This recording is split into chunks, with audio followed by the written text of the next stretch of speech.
श्री शिवाय नमस्तुभ्यम। हर हर महादेव।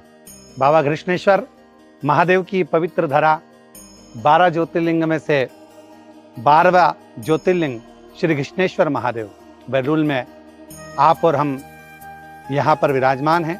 बड़े आनंद के साथ बाबा का दर्शन किया। आज उस स्थान पर आए हैं जिस स्थान पर सुधर्म नाम के ब्राह्मण की 2 धर्मपत्नियां थी, घुष्मा और सुदेहा।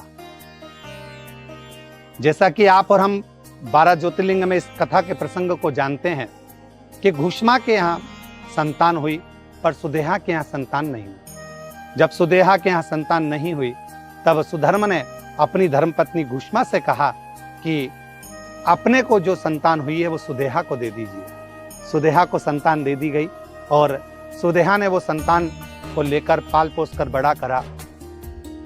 जब वो बच्चा पूर्ण बड़ा हो गया और उसका जब विवाह किया गया, घर में बहू आ गई। बहू आने के बाद में सुदेहा उसको कोई भी कार्य बोलती पर बहू नहीं करती, क्योंकि बहू को ये मालूम पड़ गया था कि मेरी जो असली सास है वो घुष्मा है, ये तो मेरी सुतेरी सास है।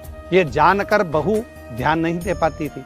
क्रोध में आ गई एक दिन सुदेहा, और सुदेहा ने विचार करा जब बेटा ही नहीं रहेगा तो बहू किस काम की।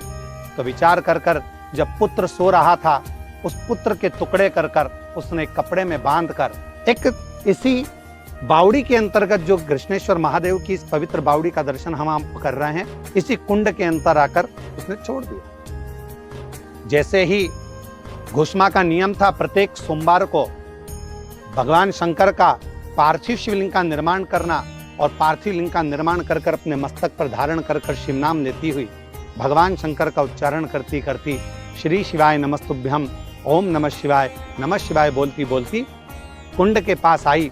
और इसी कुंड में जब उसने वो पार्थिव शिवलिंग को विसर्जन किया तो मन में भाव था, मेरा पुत्र बहुत दिनों से नहीं दिखा।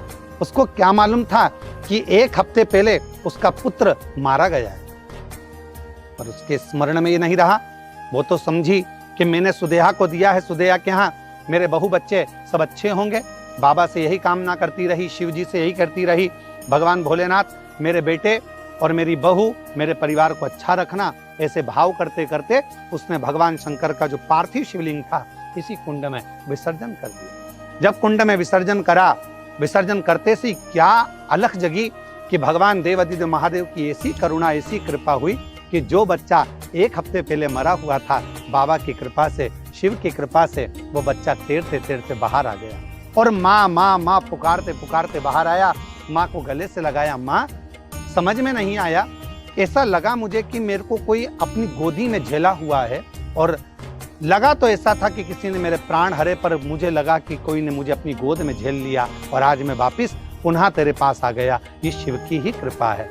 उसी घुष्मा के बेटे को भगवान देवादिदेव महादेव ने इसी कुंड के नजदीक में जीवित किया, इसलिए शिव जी का नाम उस घुष्मा के कारण घृष्णेश्वर महादेव हुआ। भगवान शंकर ने आकर दर्शन दिया, घुष्मा तेरी अविरल भक्ति है, तो शिव को इतना भजती है, भजन करती है, पार्थिव लिंग का निर्माण करती है, तेरा तो बाल बांका नहीं हो सकता, तेरे बच्चे का बाल बांका नहीं हो सकता। इसलिए इस कुंड का जो प्राचीनता है, जिसका हम दर्शन कर रहे हैं, ये कुंड घृष्णेश्वर का ये निर्मित कुंड ये हमको बता रहा है कि अगर आपका विश्वास एकदम प्रबल है, पक्का है, तो आपका बाल बांका नहीं हो सकता। घृष्णेश्वर महादेव आपके साथ हर पल है, हर घड़ी है। श्री शिवाय नमस्तुभ्यम। हर हर महादेव।